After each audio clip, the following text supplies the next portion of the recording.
Hello friends, welcome back to active mind. तो friends, हम पढ़ रहे थे दिल्ली सल्तनत के बारे में और हमने ये देख लिया कि सबसे पहले जो है गुलाम वंश में सबसे पहले हमारे कुतुबुद्दीन ऐबक, उसके बाद उनके बेटे आराम शाह, फिर उनके दामाद इल्तुतमिश और अब इल्तुतमिश की बेटी रजिया सुल्तान शासिका बनी।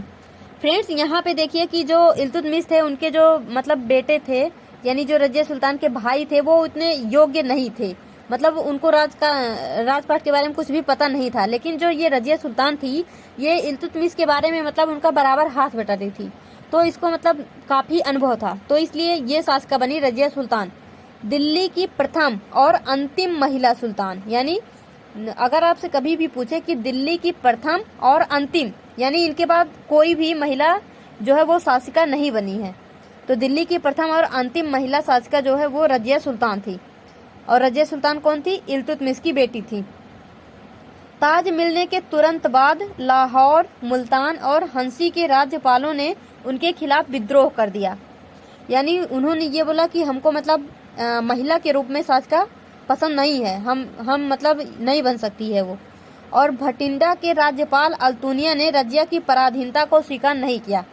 अब इसका क्या मतलब है कि मतलब जब अब इन लोगों ने विद्रोह कर दिया और ये जो भटिंडा के राज्यपाल अल्तुनिया थे, इन्होंने भी मतलब विद्रोह किया, लेकिन फिर इनके दिमाग में एक ख्याल आया अल्तुनिया के कि इन्होंने रजिया से बोला कि अब तो तू रजिया मर ही जाएगी, तो उसको मार डालेंगे गुंडे लोग, तो तू एक काम कर, तू मेरे साथ शादी कर ले, अपन दोनों लोग मिलके राज्य करेंगे। तो मतलब अब बेचारी मरती क्या ना करती रजिया। तो रजिया ने अल्तुनिया का ये प्रस्ताव स्वीकार कर लिया और फिर रजिया ने अल्तुनिया से शादी कर ली। लेकिन फ्रेंड्स, यहाँ पे क्या हुआ, जो रजिया है ये मतलब इसकी बाद में ये दोनों, ये रजिया और अल्तुनिया कहीं पर में जा रहे थे और रजिया की फिर हत्या कर दी गई थी। कुछ लोग बोलते हैं कि इनके भाइयों ने इनकी हत्या की और कुछ लोग बोलते हैं कि मतलब लुटेरों ने की, मतलब लूटपाट के चक्कर में इनकी हत्या की थी।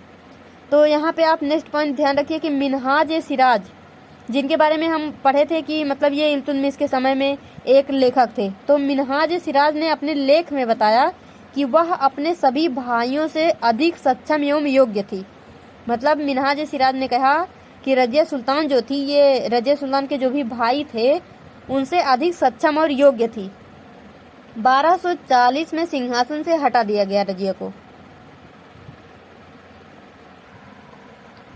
तो यहाँ पे देखिए मिन्हाज ए सिराज ने रजिया के बारे में और क्या कहा कि रानी का शासन भगवान द्वारा बनाए गए आदर्श सामाजिक आदेश के खिलाफ था, जिसमें महिलाओं का शासन पुरुषों के अधीनस्थ माना जाता था। ये लाइन किसने बोला है? मिन्हाज ए सिराज ने बोला है। और किसके लिए बोला है? रजिया के लिए।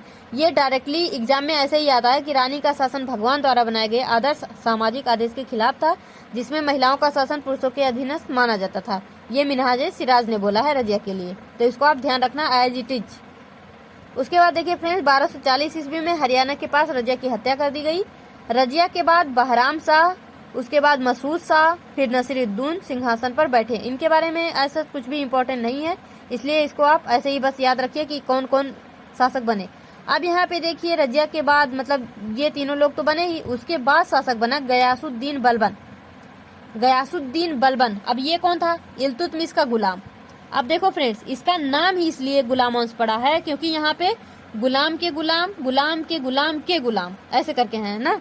तो सबसे पहले कुतुबुद्दीन ऐबक जो थे मोहम्मद गोरी के गुलाम, इल्तुतमिश जो थे वो कुतुबुद्दीन ऐबक के गुलाम, और गयासुद्दीन बलबन जो थे वो इल्तुतमिश के गुलाम, ऐसे। तो 1266 में सिंहासन पर बैठे कौन? गयासुद्दीन बलबन। और इन्होंने उपाधि ली किसकी? जिल ए इलाही।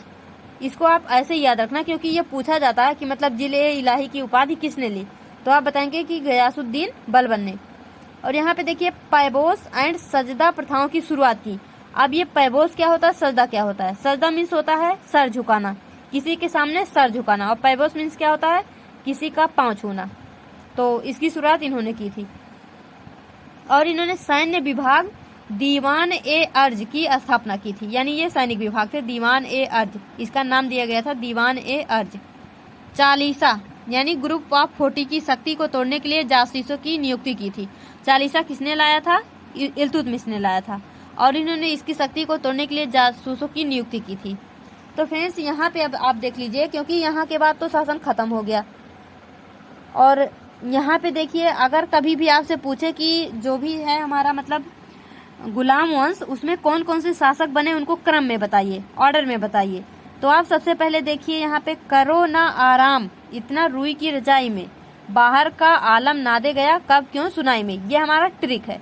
तो यहाँ पे देखिए, करो ना से हो जाएगा कुतुबुद्दीन ऐबक, आराम से हो जाएगा आराम शाह, इतना से इल्तुतमिश, रुई से रुकनुद्दीन फिरोज शाह, रजाई से रजिया सुल्तान, बाहर से बहराम शाह, आलम से अलाउद्दीन मसूद शाह, नादे से नसरुद्दीन महमूद, गया से गयासुद्दीन बलबन, कब से कैकुबाद, क्यों से क्यूमर्स। तो यहाँ पे आपने देखा कि हमने डिटेल में पढ़ा कुतुबुद्दीन ऐबक के बारे में, आराम शाह, इल्तुतमिश, उसके बाद रजिया सुल्तान, उसके बाद गयासुद्दीन बलबन, ये तो हमने डिटेल में पढ़ा। लेकिन क्रम आप पूरा ही याद रखना, क्योंकि ऑप्शन में कुछ भी दे देगा। मान लो इसमें से कोई सा भी 4 ऑप्शन उठाएगा, ऐसे लिख देगा, आपको वहाँ पे देखना रहेगा पहले कौन शासक बना, उसके बाद कौन शासक बना, उसके बाद कौन बना। तो अगर आपको ये याद रहेगा तो आप आसानी से उसको क्रम में लगा पाएंगे।